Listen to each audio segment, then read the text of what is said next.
name is Kyungju Son. I was born in Pyongyang, the capital of North Korea. I came to South Korea in 2009. I am 18 years old, and I am currently in my second year of high school. I was the only child of a very wealthy family. My father was an assistant of Kim Jong-il, who is the leader of North Korea. When I was only 6 years old, my family was politically persecuted by the North Korean government. So we escaped to China. That was in 1998. After we settled in China, one of our relatives led my family to church. There my parents came to know the amazing grace and love of God. Then only a few months later, my mother, who was pregnant with her second child, passed away from leukemia. Yet in the midst of this family tragedy, my father started a Bible study with missionaries from South Korea and America. It was his strong desire to become a missionary to North Korea. But suddenly in 2001, he was reported and arrested by the Chinese police and was sent back to North Korea, where he was sentenced to prison. He was forced to leave me behind, but the 3 years he served in prison only made my father's faith stronger. He cried out to God more desperately rather than to complain or blame him. When he was released from prison, he returned to China. We were reunited briefly. It was then that he started to gather Bibles.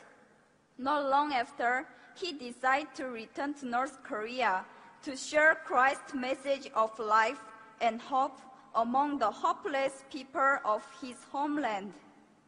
He chose not to go to South Korea, where he could have enjoyed religious freedom.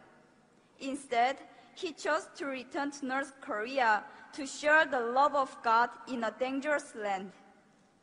It breaks my heart to tell you that in 2006, his work was discovered by the North Korean government, and he was again imprisoned.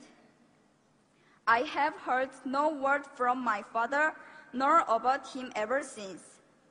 In all probability, he has been shot to death in public on charges of treason and espionage, as is so often the case for persecuted Christians in North Korea.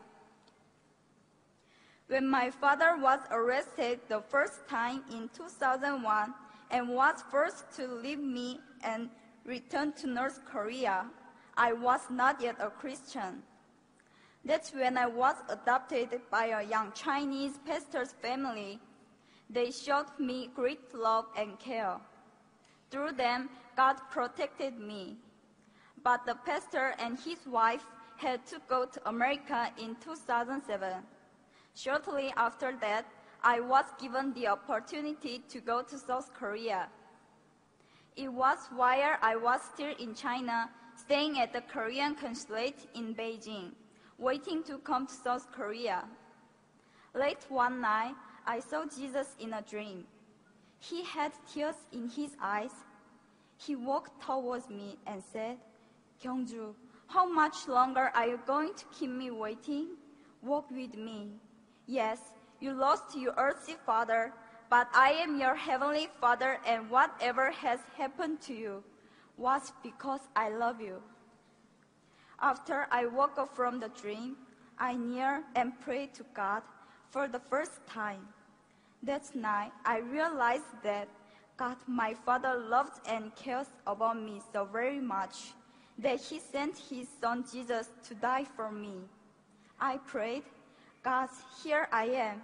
I just lay down everything and give you my heart, my soul, my mind, and my strength. Please use me as you will." Now, God has placed deep in my heart a great love for North Korea. just as my father was used there for God's kingdom. I now desire to be obedient to God. I want to bring the love of Jesus to North Korea. I look back over my short life and I see God's hand everywhere. 6 years in North Korea, 11 years in China, and the time of being here in South Korea.